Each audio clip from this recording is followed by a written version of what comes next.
ಎಲ್ಲರಿಗೂ ನಮಸ್ಕಾರ. ಮಾಣಿಯ times YouTube ಚಾನಲಿಗೆ ಎಲ್ಲರಿಗೂ ಸ್ವಾಗತ. ನಾವು ಹಲವಾರು ವಿಚಾರಗಳನ್ನು ನಿಮ್ಮ ಜೊತೆ ಹಂಚಿಕೊಳ್ತಾ ಬಂದಿದ್ದೇವೆ. ಅದರಂತೆ ಇವತ್ತು ಸಹ ಮತ್ತೊಂದು ಮಹತ್ವದ ವಿಚಾರವನ್ನು ನಿಮ್ಮ ಜೊತೆ ಹಂಚಿಕೊಳ್ಳಬೇಕಂತಿದ್ದೇನೆ. ಅಂದರೆ ಪ್ರತಿಯೊಬ್ಬರ ಮನಸ್ಸು ಬೇರೆ, ಪ್ರತಿಯೊಬ್ಬರ ಆಹಾರ ಕ್ರಮವೂ ಬೇರೆ, ಅವರ ಟೈಮು, ಊಟ ಮಾಡೋ ಟೈಮು ಅಥವಾ ಮಲಗೋ ಟೈಮು ಎಲ್ಲವೂ ಬೇರೆ ಬೇರೆ ಆಗಿರುತ್ತೆ. ಹಾಗಾದರೆ ಒಬ್ಬ ಮನುಷ್ಯ ಆರೋಗ್ಯವಾಗಿದ್ದೇನೆ ಎಂದು ತಿಳಿಯಲು ಏನು ಮಾಡಬೇಕು? ಅವನಿಗೆ ಸರಿಯಾದ ರೀತಿಯ ಹಸಿವು ಇರಬೇಕು, ಸರಿಯಾದ ರೀತಿಯಲ್ಲಿ ಮಲ ಮೂತ್ರ ವಿಸರ್ಜನೆ ಕಾಲಕ್ಕೆ ಆಗ್ತಾ ಇರಬೇಕು, ಮೈ ಬೆವರಬೇಕು, ಸರಿಯಾಗಿ ನಿದ್ರೆ ಬರಬೇಕು. ಹಾಗೆ ನಿದ್ರೆಯಿಂದ ಎಚ್ಚರಗೊಂಡಾಗ ಉತ್ಸಾಹ ಇರಬೇಕು, ಕೆಲಸ ಮಾಡಲು ಏನೋ ಉತ್ಸಾಹ, ಚಟುವಟಿಕೆಯಿಂದ ಇರೋ ಕ್ರಿಯಾಶೀಲತೆ ಇರಬೇಕು. ಇಂಥವು ಇದ್ದಾಗ ಆ ವ್ಯಕ್ತಿ ಆರೋಗ್ಯವಾಗಿದ್ದಾನೆ ಎಂದು ತಿಳಿಯಬಹುದು. ಅದರಲ್ಲಿ ಊಟವನ್ನು ನಾವು ನಮ್ಮಿಷ್ಟದಂತೆ ಮಾಡ್ಬೋದು. ಅದೇ ರೀತಿ ನಿದ್ರೆಯನ್ನು ನಾವು ನಮ್ಮಿಷ್ಟದಂತೆ ಮಾಡ್ಬೋದು. ಆದರೆ ಮಲಮೂತ್ರ ವಿಸರ್ಜನೆ ಅದು ನಮ್ಮ ದೇಹದ ಕ್ರಿಯೆಗೆ ತಕ್ಕಂತೆ ಇರುತ್ತದೆ. ಬೆವರು ಸಹ ನಮ್ಮ ದೇಹ ಆರೋಗ್ಯವಾಗಿದ್ದಾಗ ಸರಿಯಾದ ರೀತಿಯಲ್ಲಿ, ಕೆಟ್ಟಾಗ ಇನ್ನೊಂದು ರೀತಿಯಲ್ಲಿ ನಮ್ಮ ದೇಹವನ್ನು ಪ್ರತಿಕ್ರಿಯೆ ವ್ಯಕ್ತಪಡಿಸುತ್ತದೆ. ಆದರೆ ನಿದ್ದೆ ಇದೆಯಲ್ಲ, ಅದು ನಮ್ಮ ಕೈಯಲ್ಲಿರುವಂಥ ಒಂದು ವಿಷಯವಾದರೂ ಅದನ್ನು ನಾವು ಸರಿಯಾಗಿ ಮಾಡದೇ ಇದ್ದಾಗ ನಮ್ಮ ಆರೋಗ್ಯ ಕೆಡುತ್ತದೆ. ಅದಕ್ಕೇನು ಮಾಡಬೇಕೆಂಬಂಥ ವಿಚಾರವನ್ನೇನು ನಾನು ನಿಮ್ಮ ಜೊತೆ ಚರ್ಚೆ ಮಾಡುತ್ತಿದ್ದೇನೆ. ಆದರೆ ಒಂದು ವಿಷಯ, ನೀವಿನ್ನೂ ಮಾಣಿಯ ಟೈಮ್ಸ್ ಯೂಟ್ಯೂಬ್ ಚಾನಲನ್ನು ಸಬ್ಸ್ಕ್ರೈಬ್ ಮಾಡಿಲ್ಲವಾದರೆ ಈಗಲೇ ಕೆಳಗೆ ಕಾಣುವ ಸಬ್ಸ್ಕ್ರೈಬ್ ಎಂದು ಬರೆದಿರುವಲ್ಲಿ ಒಮ್ಮೆ ಕ್ಲಿಕ್ ಮಾಡಿ ಸಾಕು. ಹಾಗೆ ಪಕ್ಕದಲ್ಲಿ ಕಾಣುವ ಗಂಟೆಯ ಚಿಹ್ನೆಯನ್ನು ನೀವು ಒಮ್ಮೆ ಕ್ಲಿಕ್ ಮಾಡಿದರೆ ಮಾಣಿಯ ಟೈಮ್ಸ್ ಯೂಟ್ಯೂಬ್ ಚಾನಲಲ್ಲಿ ಬರುತ್ತಿರುವ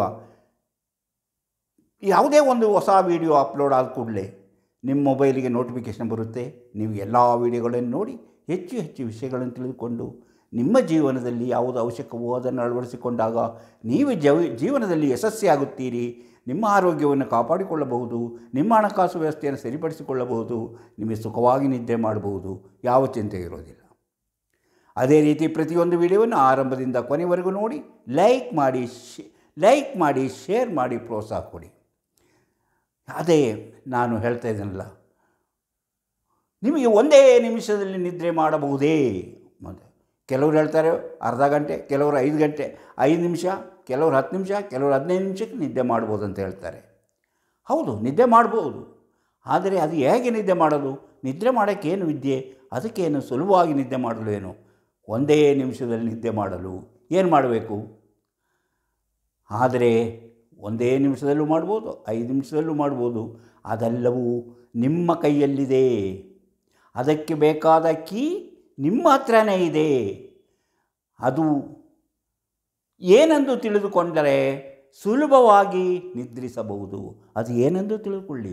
ಅದು ಏನಂತ ತಿಳಿದುಕೊಂಡಾಗ ನೀವು ಸುಖವಾಗಿ ನಿದ್ರಿಸಬಹುದು. ಅದಕ್ಕೆ ನಾನು ಒಂದು 3 ಪಾಯಿಂಟ್ಗಳನ್ನ ಹೇಳ್ತೇನೆ. ಆ ಪಾಯಿಂಟ್ಗಳು ನಿಮಗೆ ಯಾವ ರೀತಿ ನೀವು ಅದನ್ನು ಅನುಸರಿಸುತ್ತೀರೋ ಹಾಗಿರುತ್ತದೆ ನಿಮ್ಮ ಜೀವನ. ಅದೇ ಜೀವನದಲ್ಲಿ ನಿಮ್ಮ ನಿದ್ದೆ ಅವಶ್ಯಕವಾದದ್ದು. ಆ ನಿದ್ದೆಗೆ ನಾನು ಈಗ ಹೇಳ್ತಿರುವಂಥ 3 ಪಾಯಿಂಟ್ಗಳು ಬಹಳ ಮುಖ್ಯವಾದದ್ದು. ಆ ಪಾಯಿಂಟ್ಗಳನ್ನ ನೀವು ಅನುಸರಿಸ್ತಾ ಬಂದರೆ ನೀವು ಸುಖವಾಗಿ ನಿದ್ರೆ ಮಾಡಬಹುದು.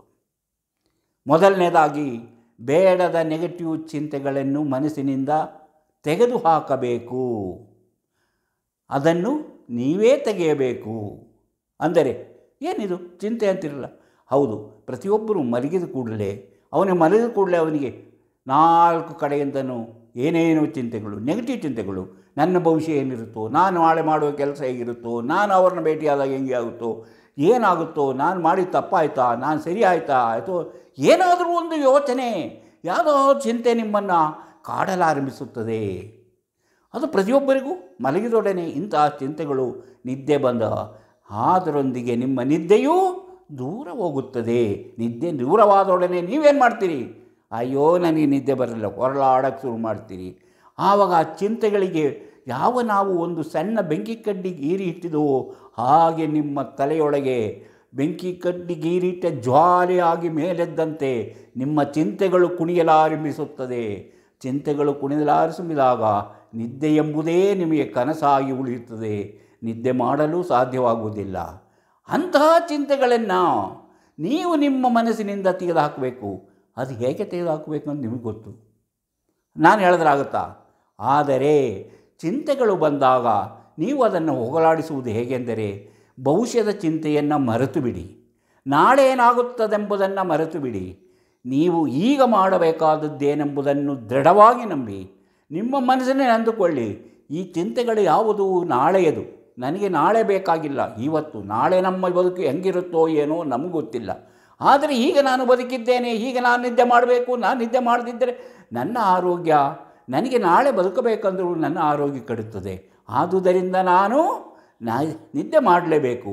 ಈಗ ನನ್ನ ಟೈಮು ನಿದ್ದೆ ಮಾಡುವಂಥದ್ದು. ಈ ಚಿಂತೆಗಳಿಗೆ ಯಾವುದಕ್ಕೂ ಅವಕಾಶವಿಲ್ಲ. ಆದ್ದರಿಂದ ನೀವು ಭವಿಷ್ಯದ ಬಗ್ಗೆ ಯೋಚನೆ ಮಾಡಬಾರದು, ನಾಳೆಯ ಬಗ್ಗೆ ಯೋಚನೆ ಮಾಡಬಾರದು. ಅಥವಾ ಕಳೆದು ಹೋದ ವಿಚಾರಗಳನ್ನು ನೀವು ನೆನಪು ಮಾಡಿಕೊಂಡು ಕೊರಗುವುದಕ್ಕಿಂತ ಈಗ ನನ್ನ ಕನಸು ಕಾಣಬೇಕು, ನಾನು ನಿದ್ದೆ ಮಾಡುವ ಹಾಗೆ ಕನಸು ಕಾಣಬೇಕು. ಮಲಗಿದ ಕೂಡಲೇ ನಿಮ್ಮ ಕನಸನ್ನು ನೀವು ಕಾಣಬೇಕು. ಅಂದರೆ ನಾನು ಸುಖವಾಗಿ ನಿದ್ದೆ ಮಾಡ್ತಿದ್ದೇನೆ, ನನಗೆ ಸುಖವಾಗಿ ನಿದ್ದೆ ಮಾಡುವುದೇ ನನ್ನ ಮನಸ್ಸಿನ ಈಗಿನ ಅವಶ್ಯಕತೆ ಅದೇ. ಅದನ್ನು ಬಿಟ್ಟು ನಾನು ನಾಳೆ ಏನಾಗುತ್ತೋ, ನಾಳೆದೇನಾಗುತ್ತೋ, ನಾನು ಮಾಡಿದ ಕೆಲಸ ಏನಾಗುತ್ತೋ ಅಂತ ಯೋಚನೆ ಮಾಡಿದರೆ ಫಲ ಇಲ್ಲ. ಅದರಿಂದ ನೀವು ಏನೂ ಮಾಡೋಕ್ಕಾಗೋದಿಲ್ಲ. ನೀವು ಈಗ ಮಲಗಿ ಆ ಬಗ್ಗೆ ಚಿಂತೆ ಮಾಡಿದರೆ ಏನೂ ಮಾಡೋಕ್ಕಾಗಲ್ಲ. ಆದರೆ ನಾಳೆ ಎದ್ದ ಮೇಲೆ ನೀವು ಅದರ ಬಗ್ಗೆ ಚಿಂತೆ ಮಾಡಿ, ಬೆಳಗಾದ ಮೇಲೆ ನೀವು ಚಿಂತೆ ಮಾಡಿ. ಆ ಚಿಂತೆಯನ್ನು ನೀವು ಬೇಡದ ಇಂತಹ ಚಿಂತೆಗಳನ್ನು ಮನಸ್ಸಿನಿಂದ ತೆಗೆದುಹಾಕಬೇಕು. ಇನ್ನು ಎರಡನೇದಾಗಿ ನಾನು ಹೇಳುವಂಥ ವಿಚಾರ, ನೀವು ತೆಗೆದುಕೊಳ್ಳುವ ಆಹಾರದ ಬಗ್ಗೆ ನಿಮಗೆ ಗೊತ್ತಿರಲಿ. ಅಂದರೆ ನೀವು ಯಾವುದೋ ಆಹಾರವನ್ನು ತೆಗೆದುಕೊಂಡು ರಾತ್ರಿ ಮಲಗಿದಾಗ ನಿಮಗೆ ನಿದ್ರೆ ಬಾರದಿರುವಂತಹ ಹಲವು ಅಂಶಗಳು ಅದರಲ್ಲಿ ಸೇರಿರುವುದರಿಂದ ನಿಮಗೆ ಯಾವ ಆಹಾರ ಸೇರಿಸಿದಾಗ ಅಥವಾ ಯಾವ ತಿಂಡಿ ತಿಂದಾಗ ಯಾವ ರೀತಿಯ ನಾನು ಮಲಗಿದಾಗ ನನಗೆ ಸುಖವಾಗಿ ನಿದ್ದೆ ಮಾಡಲು ಸಾಧ್ಯವಾಯಿತೋ ಎಂಬುದನ್ನು ನೀವು ನಿಮ್ಮ ಆಹಾರ ಕ್ರಮವನ್ನು ತಿಳಿದುಕೊಂಡು ಅದರ ಬಗ್ಗೆ ಯೋಚಿಸಿ ನೀವು ಒಂದು ನಿರ್ಧಾರಕ್ಕೆ ಬನ್ನಿ. ಯಾವ ಆಹಾರ ನನಗೆ ನಿದ್ರೆಗೆ ಅನುಕೂಲ ಮಾಡಿಕೊಡುತ್ತದೆ, ಆ ರೀತಿಯ ಆಹಾರವನ್ನು ನೀವು ರಾತ್ರಿ ಮಾಡಬೇಕು. ಬೇರೆಯವರು ಹೇಳುವಂಥದ್ದಲ್ಲ, ನೀವು ನಿಮ್ಮ ಆಹಾರವನ್ನು ಯಾವ ಆಹಾರದಿಂದ ನನಗೆ ಸರಿಯಾಗಿ ನಿದ್ದೆ ಮಾಡಲು ಸಾಧ್ಯವಾಯಿತೋ ಅದೇ ಆಹಾರವನ್ನು ನಾಳೆಯೂ ಅದನ್ನೇ ತಿನ್ನಬೇಕು, ಅದರಂತಹ ಆಹಾರವನ್ನು ತಿನ್ನಬೇಕು. ಅಂದರೆ ಒಂದು ವಿಷಯ ಮಾತ್ರ ನೆನಪಿಡಬೇಕು, ರಾತ್ರಿ ನೀವು ಮಲಗುವ ಮೊದಲು ಹೊಟ್ಟೆ ತುಂಬ ಆಹಾರವನ್ನು ತಿನ್ನಬಾರದು, ಹೊಟ್ಟೆ ತುಂಬ ಆಹಾರ ಸೇವಿಸಬಾರದು. ಸ್ವಲ್ಪ ಖಾಲಿ ಇರಲಿ, ಸ್ವಲ್ಪ ಖಾಲಿ ಇದ್ದು ನಿಮ್ಮ ಜೀರ್ಣಕ್ರಿಯೆಗೆ ಸಪೋರ್ಟ್ ಮಾಡುವಂತಹ ಒಂದು ವಾತಾವರಣವನ್ನು ನೀವು ಇಟ್ಕೊಳ್ಬೇಕಾಗುತ್ತೆ. ಅದರಿಂದ ನೀವು ಮಧ್ಯಾಹ್ನ ನೀವು ಎಷ್ಟು ಬೇಕಾದ್ರೂ ತಿನ್ನಿ, ಬೆಳಗ್ಗೆ ಎಷ್ಟು ಬೇಕಾದ್ರೂ ತಿನ್ನಿ, ಆದರೆ ರಾತ್ರಿ ಮಲಗುವಾಗ ಕೊಂಚ ಕಡಿಮೆ ತಿನ್ನಿ. ಆ ಮರಿಗೆ ತಿಂದು ಬೇಗನೆ ಕರಗುವಂತಹ, ಬೇಗನೆ ಜೀರ್ಣವಾಗುವಂತಹ ಯಾವ ಆಹಾರವಾಗಿರಲಿ. ಅಂದರೆ ತರಕಾರಿ ಆಹಾರ ಬೇಗ ಜೀರ್ಣ ಆಗುತ್ತೆ ಅಂತ ಹೇಳೋದು, ಆದರೂ ಕೆಲವು ತರಕಾರಿ ಕಾಳುಗಳು ಬೇಗನೆ ಜೀರ್ಣ ಆಗೋದಿಲ್ಲ. ಆದರೆ ಅದಕ್ಕೆ ನಾನು ಹೇಳಿದ್ದು, ಸಾಮಾನ್ಯವಾಗಿ ಹೇಳೋದು ನೀವು ತರಕಾರಿಯಂಥ ಆಹಾರವನ್ನು ಸೇವನೆ ಮಾಡಿ ಅಂತ. ಆದರೆ ಕೆಲವರಿಗೆ ಮಾಂಸಾಹಾರವನ್ನು ತಿಂದರೂ ಅದರಿಂದ ಏನು ತೊಂದರೆ ಆಗೋದಿಲ್ಲ, ಅವರು ಸರಿಯಾಗಿ ನಿದ್ದೆ ಮಾಡ್ತಾರೆ. ಅದಕ್ಕೆ ಅವರವರ ದೇಹಕ್ಕೆ ಅವರವರಿಗೆ ಅನಿಸಿದಂತೆ ಅವರು ಊಟವನ್ನು ಮಾಡಿ ಮಲಗಿದರೆ ಸರಿಯಾದ ರೀತಿಯಲ್ಲಿ ನಿದ್ದೆ ಬರುತ್ತದೆ. ಇನ್ನು ಮೂರನೇದಾಗಿ, ಹಗಲು ಹೊತ್ತಿನಲ್ಲಿ ನಿದ್ದೆ ಮಾಡಬೇಡಿ. ಕೆಲವರು ಹಗಲು ಹೊತ್ತಿನಲ್ಲಿ ಮಲಗಿ ಬೇಕಾದಂಗೆ ನಿದ್ದೆ ಮಾಡ್ತಾರೆ, ರಾತ್ರಿ ಮಲಗಿ ನಿದ್ದೆ ಬರೋದಿಲ್ಲ. ಅಯ್ಯೋ ನನಗೆ ನಿದ್ದೆ ಬರ್ತಾ ಇಲ್ಲ ಅಂತ ಗೋಳಾಡ್ತಾರೆ. ಆದರೆ ಇದು ನಾನು ಹೀಗೆ ಹೇಳ್ತಿರೋದಲ್ಲ. ಹಗಲು ಹೊತ್ತಿನ ಈಗ ರಾತ್ರಿ ಕೆಲಸ ಮಾಡುವ ಜನರಿದ್ದಾರೆ. ಅಂದರೆ ರಾತ್ರಿ ಪಾಳಿಯಲ್ಲಿ ಶಿಫ್ಟ್ ಪಾಳಿ ಅಂದರೆ ಶಿಫ್ಟ್ನಲ್ಲಿ ಕೆಲಸ ಮಾಡೋರು ಇರ್ತಾರೆ. ಅವರಿಗೆ ಹಗಲೊತ್ತು ನಿದ್ದೆ ಮಾಡಲೇಬೇಕು, ರಾತ್ರಿ ಹೊತ್ತು ನಿದ್ದೆ ಬರೋದಿಲ್ಲ. ಅವರನ್ನು ನಾವು ಹೇಳೋದಿಲ್ಲ.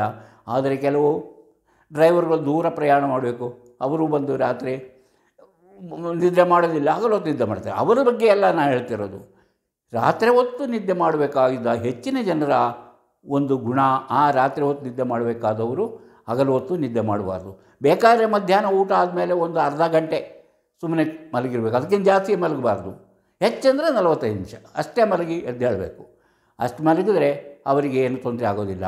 ಆದರೆ ಹಗಲೊತ್ತು ಪೂರ್ತಿ ಮಲಗಿ ನಿದ್ದೆ ಮಾಡೋದು, ಹಗಲೊತ್ತಲ್ಲಿ ಟೈಮ್ ಸಿಕ್ಕಿದಾಗೆಲ್ಲ ಮಲಗಿ ನಿದ್ದೆ ಮಾಡೋದು, ರಾತ್ರಿ ನನಗೆ ನಿದ್ದೆ ಬರ್ತಾಯಿಲ್ಲ ಅಂತ ಗೋಳಾಡೋದು, ಆ ರೀತಿಯ ಮಾಡಿದವರಿಗೆ ನಿದ್ದೆ ಬರೋದಿಲ್ಲ.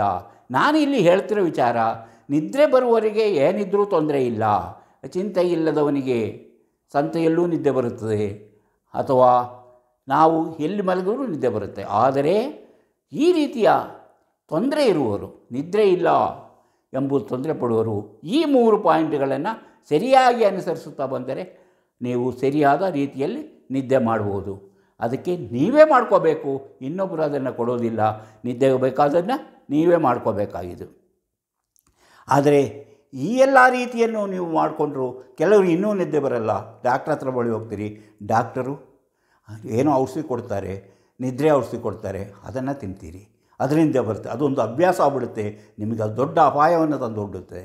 ಆದರೆ ಇನ್ನು ಕೆಲವರಿಗೆ ಔಷಧಿ ತೆಗೆದುಕೊಂಡಾಗ ಯಾವುದೋ ರೋಗಕ್ಕೆ, ಯಾವುದೋ ನೋವಿಗೆ ಔಷಧಿ ತಗೊಂಡಾಗ ನೀವು ಅದು ನಿದ್ದೆಯನ್ನು ಕೆಡಿಸುವಂತಿದೆ, ನಿದ್ದೆಯನ್ನು ಕೆಡಿಸುವಂಥ ಔಷಧಿ ಆಗಿರುತ್ತದೆ.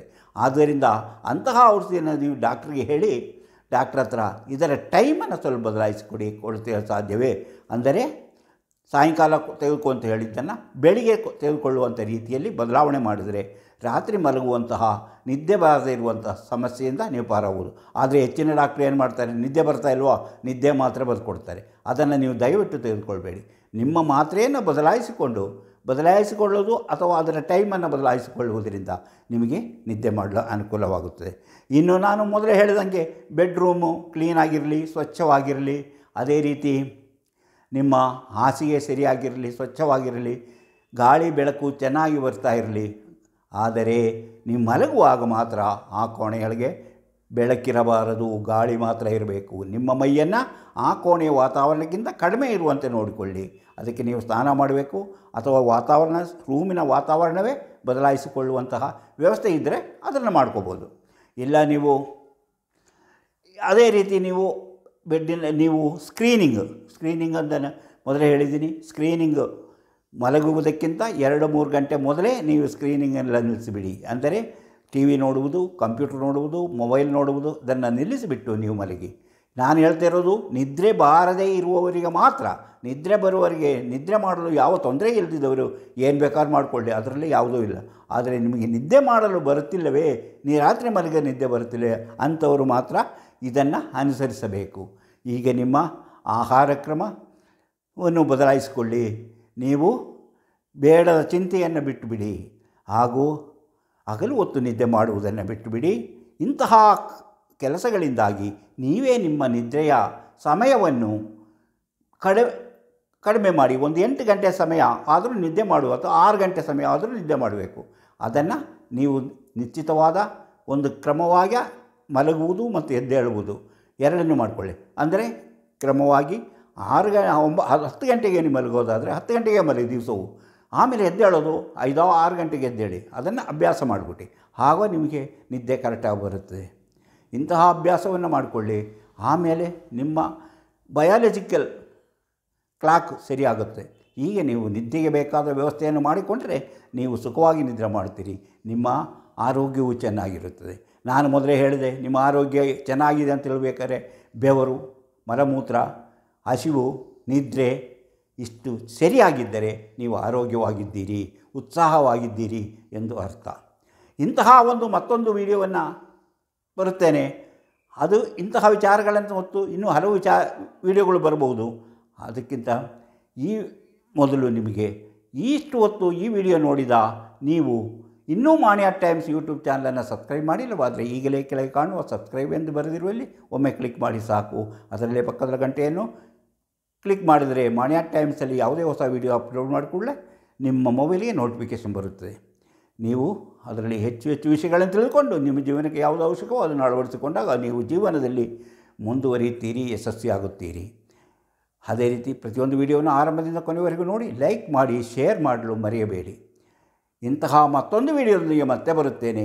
ಇಷ್ಟು ಹೊತ್ತು ಈ ವಿಡಿಯೋ ನೋಡಿದ ನಿಮಗೆಲ್ಲರಿಗೂ ಧನ್ಯವಾದ.